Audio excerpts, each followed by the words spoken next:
Bonjour, moi c'est Brice, donc je vais vous faire voir comment changer une garniture sur un compresseur York type 88. Donc préalablement, j'ai sectionné le moteur pour travailler en sécurité.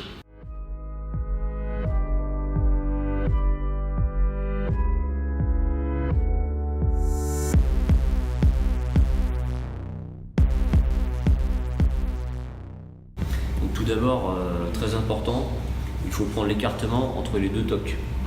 Donc ici on a la toque compresseur, on a l'accouplement à lamelle et la toque moteur. Donc je vais prendre l'écartement. Donc là on a 147. Ensuite il faut impérativement repérer les toques parce qu'elles sont équilibrées.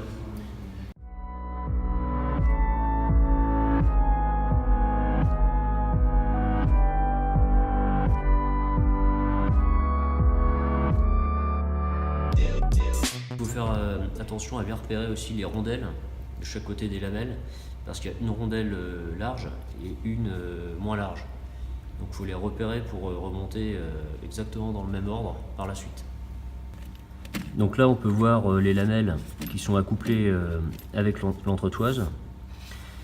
Et ici on voit les lamelles accouplées avec la toque du moteur.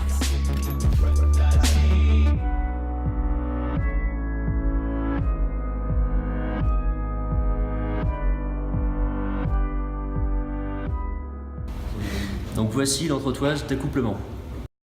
On peut voir les 7 lamelles qui forment un bloc de lamelles d'accouplement.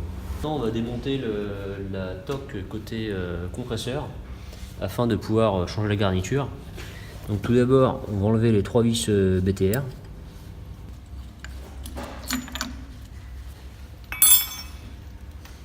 Et c'est cette pièce en fait qui va servir à faire extracteur pour enlever la toque. On voit en fait l'épaulement, donc on retourne la pièce et lorsqu'on va resserrer cette pièce là, ça va faire avancer la toque.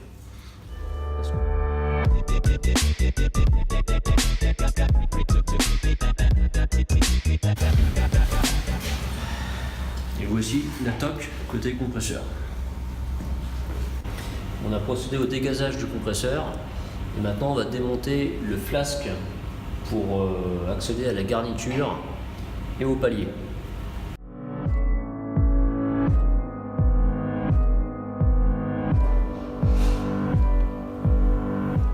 Voilà, donc là on a la flasque du compresseur avec le grain fixe qu'on voit au milieu. Maintenant on va sortir la garniture ou le grain mobile. Voilà, donc on obtient le grain mobile. Il ne faut surtout pas toucher à la partie qui est en contact avec le grain fixe. Vérifier l'état de surface au niveau du vilebrequin parce qu'il peut y avoir une usure avec le grain mobile. Donc là on sent qu'il n'y a pas d'aspérité. On va démonter le palier. Donc ça on n'est pas obligé de le faire pour la garniture. Mais nous on va le faire pour le plaisir. Donc ici on retrouve un point de refoulement qui vient de la pompe à huile qui sert à lubrifier le palier du vilebrequin et l'ensemble garniture. Ici on voit que le grain fixe est abîmé. Là on va enlever le grain fixe. Ici on voit le joint torique. On peut voir que l'huile alkylbenzène a fait gonfler les joints. Donc on a un joint qui a bien gonflé. Et on a un autre joint qui est même devenu cassant. Donc là on va huiler les joints pour bien les lubrifier et les mettre en place.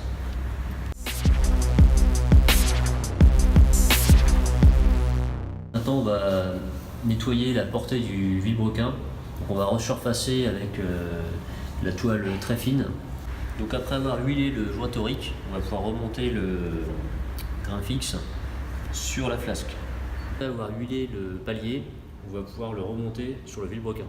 Sur ce système de grain mobile, on peut voir le ressort à l'intérieur. C'est lui qui exerce une pression pour se plaquer sur le vilebrequin. On va bien huiler le grain mobile avant le remontage. On On va remonter le grain fixe, donc il faut faire attention de ne pas faire de choc sur le grain fixe.